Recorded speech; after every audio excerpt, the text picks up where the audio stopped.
Assalamualaikum warahmatullahi wabarakatuh, sahabat sejuta kisah. Semoga Anda masih selalu setia bersama kami, channel yang setiap harinya selalu menyuguhkan cerita-cerita misteri yang menarik untuk Anda simak. Dan kesempatan kali ini kami akan berbagi sebuah kisah nyata misteri yang berjudul Tumbal Pesugihan Kucing Hitam.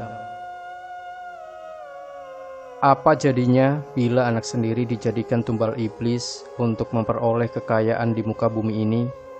Kehidupan yang sulit, susah mencari kerja, patah semangat, ingin mendapat harta secara instan, kadang membuat orang gelap mata.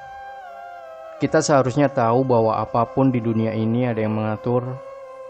Tuhan selalu menjaga setiap makhluknya untuk dapat hidup layak. Akan tetapi apa yang dilakukan Rusdi, nama samaran, bertolak belakang dari perintah dan kehendak yang di atas.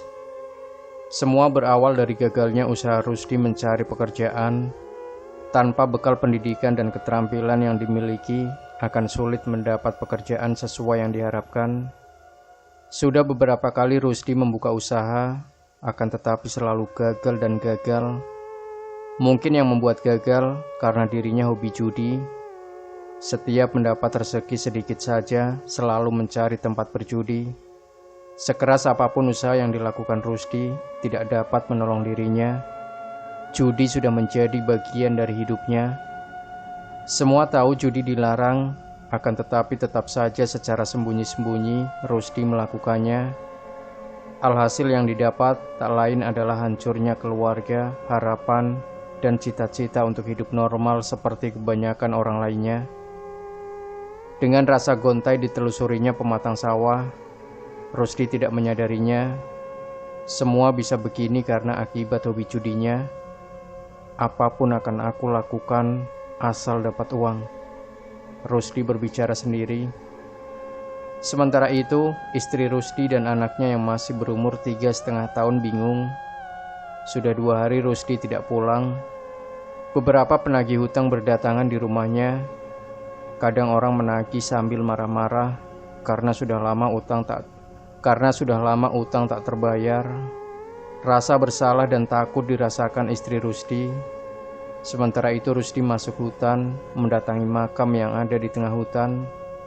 Menurut kabar angin, yang dimakam di dalam hutan itu dulunya selama masih hidup adalah seorang dukun jahat yang suka mencelakai orang lain. Kejahatannya sudah menjadi cerita turun-menurun di kampung tersebut. Di atas makam itu berdiri pohon yang sangat besar, menaungi siapa saja yang di bawahnya. Rasa lelah membuat Rusdi tertidur di antara akar-akar pohon. Dalam tidurnya Rusdi bermimpi bertemu dengan perempuan yang sangat cantik. Perempuan itu sanggup memberikan apa saja kepada Rusdi, tetapi dengan 2 syarat. Yang pertama, Rusdi harus mau merawat seekor kucing hitam dan harus tidur bersama kucing itu. Syarat yang kedua, Rusdi harus mempersembahkan anak tunggalnya untuk korban kepada penunggu makam tua itu. Tanpa pikir panjang, Rusdi pun menyanggupinya. "Aku sanggup, aku sanggup, aku sanggup," Rusdi berteriak. Bersamaan itu terbangunlah dia dari tidurnya. Di depannya seekor kucing hitam memperhatikan dirinya. "Nyai, aku akan melakukan apa saja asalkan aku dapat kaya raya, Nyai," Rusdi berteriak-teriak. Tanpa diduga, secepat kilat kucing hitam telah melompat dalam pangkuannya, diam sambil menjilat-jilat tangan Rusdi. "Pulanglah Rusdi, anak istrimu sudah menunggumu. Mulai saat ini, engkau menjadi abdiku. Apapun yang kau inginkan akan aku kabulkan, tapi ingat, sekali saja engkau menyia-nyiakan kucing itu, aku akan mengambil nyawamu." Terdengar suara di antara pohon besar itu. "Baiklah, aku akan rawat kucing ini seperti merawat diriku sendiri," sela Rusdi. Sementara itu di rumah Rusdi sudah berkumpul banyak orang. Istri Rusdi menangis sejadi-jadinya. Anak tunggalnya meninggal tanpa sebab yang jelas.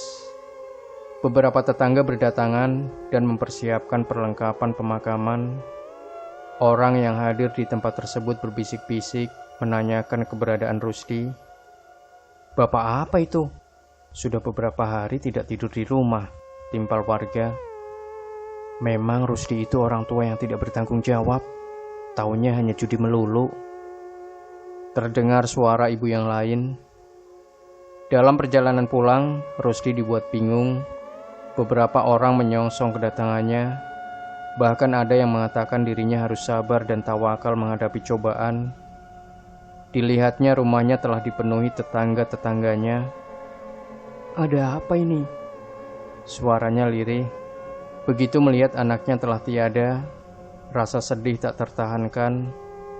Dalam hati Rusdi mengaku bahwa kematian anaknya adalah akibat perjanjiannya dengan penunggu pohon di tengah hutan itu.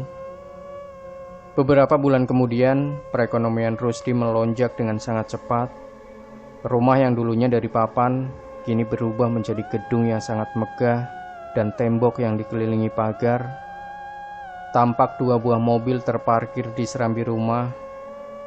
Baju yang dulunya kumal berubah menjadi jas yang selalu berganti-ganti.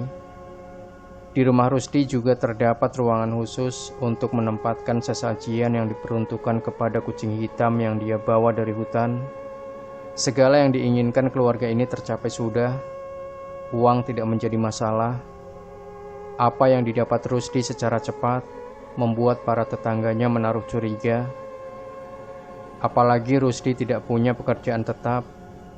Yang lebih menyedihkan lagi, di malam-malam tertentu sering terdengar anak kecil memanggil-manggil nama Rusdi.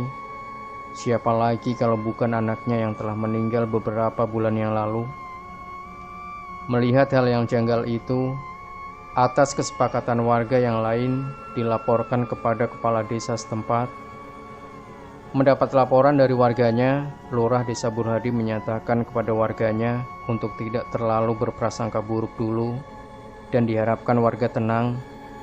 Dia akan menyelidiki apakah yang dilakukan keluarga Rusdi keluar dari kaidah agama.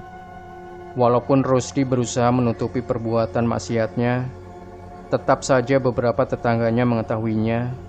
Sepandai-pandai tupai melompat, akhirnya jatuh jua. Diam-diam beberapa warga memperhatikan setiap langkah yang diperbuat Rusdi. Melalui pembantunya, apa yang telah diperbuat Rusdi mulai terkuak. "Benar Pak Lurah, juragan saya itu kalau makan dan tidur bersama kucing hitam. Dan ada satu kamar yang khusus digunakan untuk sesaji.